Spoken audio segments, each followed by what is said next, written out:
साथियों नमस्कार। आज हम EPS 95 के ऊपर नई अपडेट के बारे में बातें कर रहे हैं। कई अपडेटें हैं, थोड़ा इस पे आप वीडियो को अंत तक बने रहिए।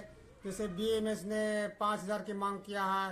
अशोक रावत जी की श्रम मंत्रालय से बात हुई है और 24 और 25 मार्च को EPS कार्यालय पर प्रदर्शन है। इसी तरह से 18 मार्च को श्रमिक सम्मेलन में यूनियन की तरफ से 9,000 प्लस DA का डिमांड रखा गया है। इस पर सब हम विस्तार से बात करते हैं, आप सुनिए। तो पहले अपडेट तो यह है कि NSC कमांडर राउत जी का कहना है कि श्रम मंत्री से उनके टीम के साथ बात हुआ है और 19 मार्च को बात हुआ है। वो बताते हैं कि श्रम मंत्री और रावत जी ने जो बात किया है उसके अनुसार ये बताया गया है कि विभाग इस पर जो जितने भी विभाग हैं, वो वित्त मंत्रालय हो, PM हो या श्रम मंत्रालय हो, सभी के सभी इस पे कार्य कर रहे हैं। और रावत जी का ये कहना है कि जल्दी ही वो इस पे डिसीजन लेंगे और आपको बताएंगे। तो इन्होंने आश्वासन दिया है। हालांकि ये हम कि इस तरह से आश्वासन है, इस तरह की बातें सुनते सुनते कई महीने हो गए अब, लेकिन अब तक सरकार के ने कोई घोषणा नहीं की है। तो जब तक सरकार कोई घोषणा नहीं कर देती है तब तक तो अभी कुछ नहीं कर सकते, क्योंकि ये सरकार ऐसे भी खोखले वादे करने में बहुत माहिर है। ऐसे कई वादे कर चुकी है, लेकिन आगे भी कई अपडेटें हैं जिससे हमें उम्मीद बनी है, जो आपको हम आगे बता रहा हूँ। अगला अपडेट ये है कि BMS जो कि जिसका संबंध भारतीय जनता पार्टी से है, संबंधित यूनियन है, तो उन्होंने मध्य प्रदेश में और कई जगह प्रदर्शन किया है और सरकार से 5,000 रुपये प्रति माह प्लस DA की डिमांड के लिए मांग किया है। हालांकि BMS के इस कदम से अशोक रावत जी काफ़ी नाराज हैं। उनका ये कहना है कि जब हम 7,500 प्लस DA की मांग कर रहे हैं तो ऐसी स्थिति में BMS को 5,000 रुपये की डिमांड करने का क्या तुक है। तुम ठेकेदार मत बनो, हम अपनी लड़ाई खुद लड़ रहे हैं, ऐसा रावत जी कह रहे हैं। बीच में क्रेडिट लेने के लिए आ गए हैं। मानी उनका कहने का मतलब यह है कि यदि सरकार 5,000 कर देती है तो उनका क्रेडिट वो लेना चाहते हैं, ये उनका कहने का मतलब ये है। और बात भी है, वो जब कोई काम होता है तो कई संगठनों आगे आते हैं, लेकिन वो बात अलग है। उन्होंने पूरे देश में प्रदर्शन के लिए जैसे कि कहा है। और 24-25 मार्च को NSC कमांडर अशोक रावत जी का ये निर्देश है कि पूरे देश में EPS कार्यालय पर प्रदर्शन करना है और उनको ज्ञापन देना है, ताकि वो जो ये भी जैसे कि सक्रिय हो। अब उनका ये भी कहना है कि यदि मार्च तक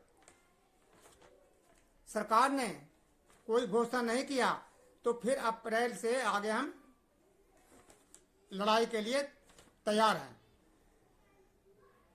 रावत जी का ये भी कहना है कि रिटायर्ड लोग का जो संगठन है, जो यूनियन रिटायर्ड लोगों का संगठन नहीं है, वो तो उनका संगठन है जो काम कर रहे हैं, इसलिए उनको बीच में आने की जरूरत नहीं है। हालांकि उनकी ये बातें ठीक नहीं है। ट्रेड यूनियन जो है मजदूरों की मांग को उठाती रहती है और पहले भी उन्होंने कई लड़ाई लड़ी है।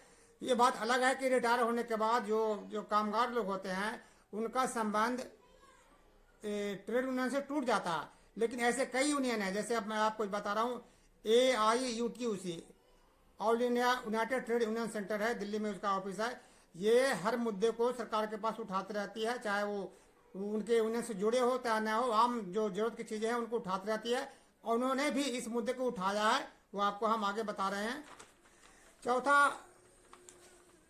18 मार्च को दिल्ली में जो चौथा अपडेट है कि 18 मार्च को अभी जो 18 मार्च गया है, दिल्ली में प्यारेलाल भवन में ITO के पास सभी ट्रेड यूनियनों का संगठनों का एक राष्ट्रीय सम्मेलन हुआ, जिसमें सारे union ATAC, INTAC, HMS, C2, AITUC, TUCC, सेबा, AICCTU, LPS, तथा और कई कामगारों के संगठन और जो आशा वर्कर वगैरह भी है, ये भी सब शामिल हुए। ज्वाइंट जो प्लेटफार्म के जो हैं ये लोग भी शामिल हुए, और उसमें काफ़ी लोग पहुंचे, और सभी ट्रेड यूनियन ने एक जो से कि सरकार के मजदूर विरोधी, जन विरोधी नीतियों के खिलाफ जमकर वहां पर अपनी आवाज़ें प्रकट किया। और एक निर्णय लिया गया है कि 20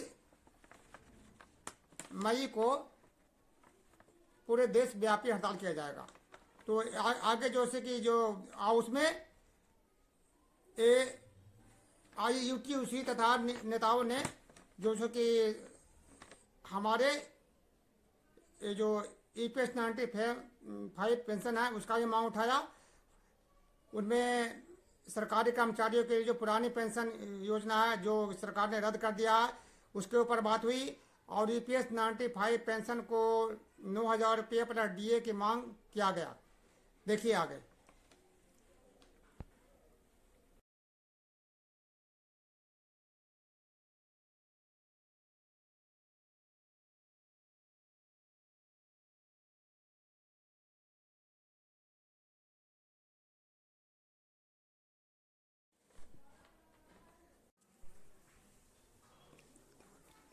गैर अंशदायी पुरानी पेंशन योजना के बहाल किया जाना चाहिए।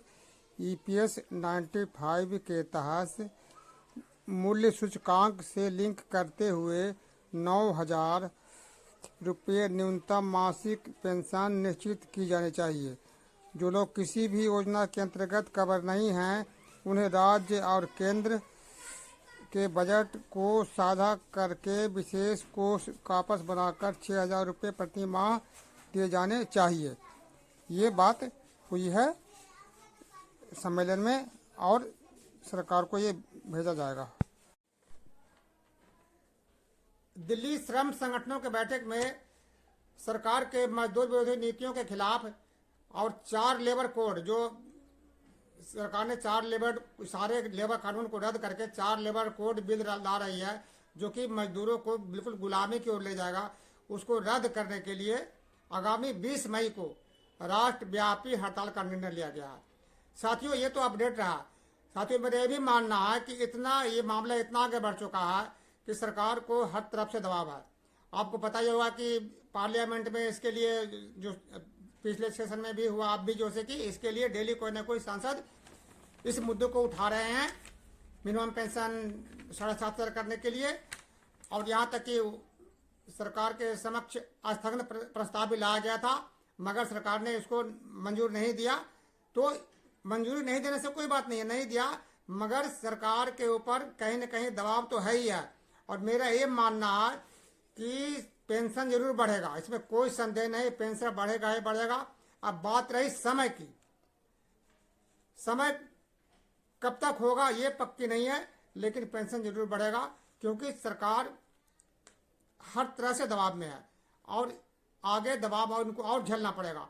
तो ऐसी स्थिति में सरकार चाहेगी कि कम बेसी करके इन पे कोई ना कोई घोषणा कर दे, ये जरूरी है। तो साथियों, आपको ये वीडियो आगे जो भी अपडेट होगा हम आपको बताते रहेंगे। और आपको ये वीडियो कैसा लगा इस पर कमेंट जरूर करिए, और यदि पहली बार आप देख रहे हैं तो इसको आगे भी बढ़ाइए और सब्सक्राइब भी करिए। जय हिंद। आगे जो भी अपडेट होगा आपको हम बताएंगे। बाकी इतना पक्की आप मान लीजिए कि सरकार को पेंशन बढ़ाना ही पड़ेगा, इतना पक्की बात है।